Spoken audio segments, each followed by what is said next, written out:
All right, guys, Tony here. So in this video, I want to talk to you about medical necessity and specifically the words requires the skills of a therapist. Because too often I'm in the same bad habit of saying, is this considered skilled therapy?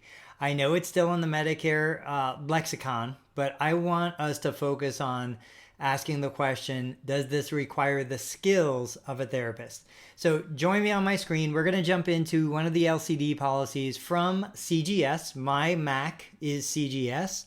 And we're going to take a look at some definitions and a case example that I've shared before, but it's worth sharing again. So this is L34049, outpatient physical and occupational therapy services. The first thing that I want to show you guys, and I know it's a little hard for you to see, I'm going to see if I can zoom in here a little.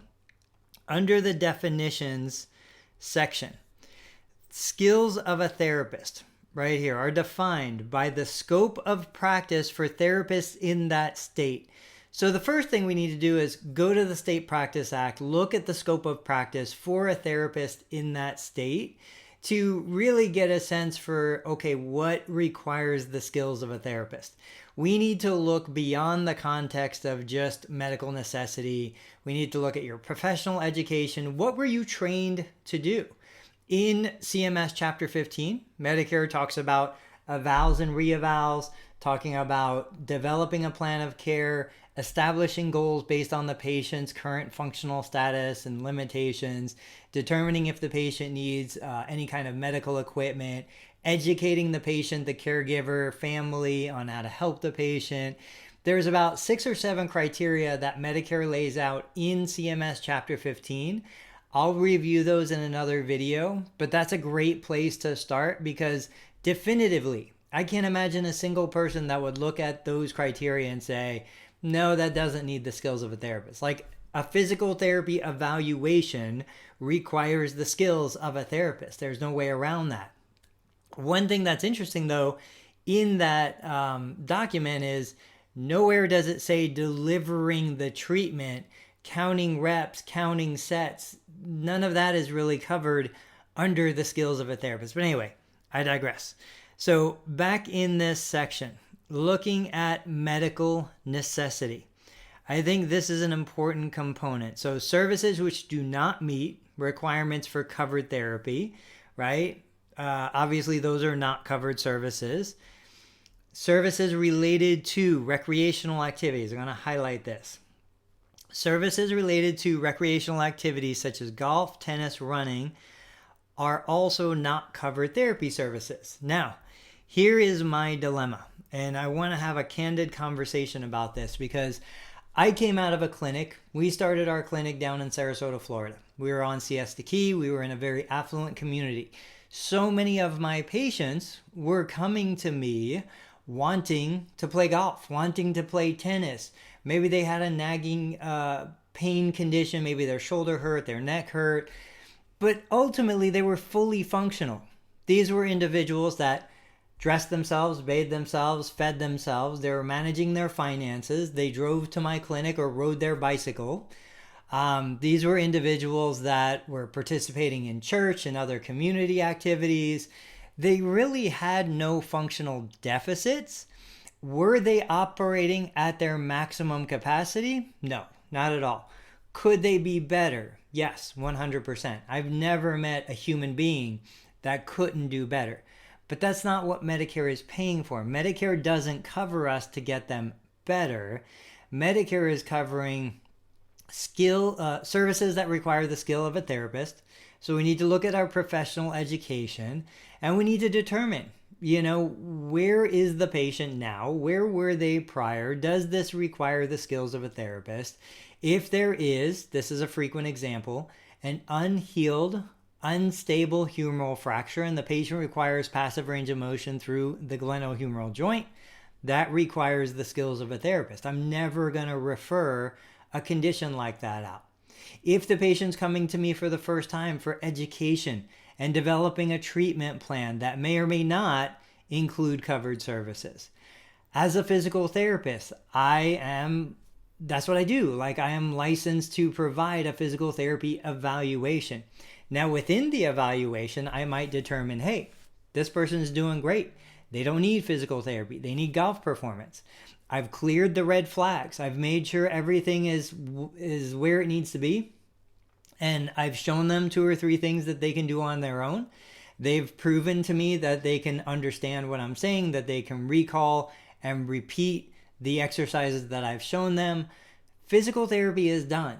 Now it's just time to do the work or hire a performance coach, a personal trainer. Now, for those therapists who are TPI certified, for example, absolutely. That is a cash-based service. Just because it's being provided to a Medicare beneficiary does not make it a covered service. And just because it's being provided by a physical therapist or an occupational therapist does not make it a covered service. Let me show you guys one more example back in here.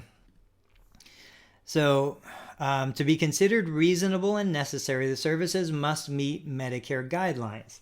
So let's take a look. Improvement is evidenced by successive objective measurements whenever possible. If the individual's expected rehabilitation potential is insignificant, I think this is an important word here, insignificant in relation to the extent and duration of therapy services required to achieve such potential, rehabilitative therapy is not reasonable and necessary. Now, I know you're going to say, but Tony, they always say, we don't need to get them better. We just need to slow the decline of a progressive condition. Let's go to the next section and then we'll wrap up with a little bit of discussion. So therapy is not required to affect improvement or restoration of function where a patient suffers a transient, easily reversible loss or reduction of function, which could reasonably be expected to improve spontaneously. For example, therapy may not be covered for a fully functional patient who developed a temporary weakness due to a brief period of bed rest. Okay, I look at these scenarios and I want you to consider, your classic patient. I had a patient not too long ago who was referred to me. This individual had Parkinson's, had been suffering from multiple falls, probably 1 to 2 falls a month for several years, was unable to drive, was living alone and independently with his dog. But other than that, certainly he would benefit from working with a physical therapist. But whether he was working one-on-one with a licensed physical therapist, occupational therapist for 12 months or 12 sessions or 3 sessions, there was not going to be a significant change in his condition.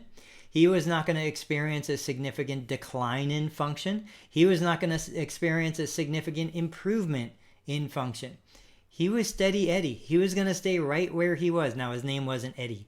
But point being, it was not reasonable. There was no reasonable expectation of significant improvement or the reduction in further decline with continued therapy. So in this individual's case, we did the physical therapy evaluation as a covered service. We did a couple follow-up sessions to help him learn the programming that needed to be done. And then he joined our wellness program. Now, that's a topic for another video, but the point is, I have the ability to offer other services that are not covered services. So I want you to really consider your business model and look at your caseload and ask yourself candidly, are you keeping patients on your schedule simply because you don't have anything to transition them to? Do you know that this particular patient probably is not requiring the skills of a therapist, but they don't have any support at home?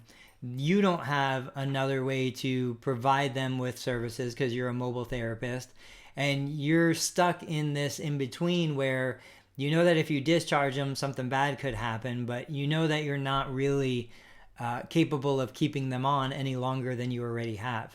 So these are the challenging questions that we need to ask ourselves, and we need to look deep into kind of our business and our practice model to decide, okay, what are we going to do? Where are we going to go with this?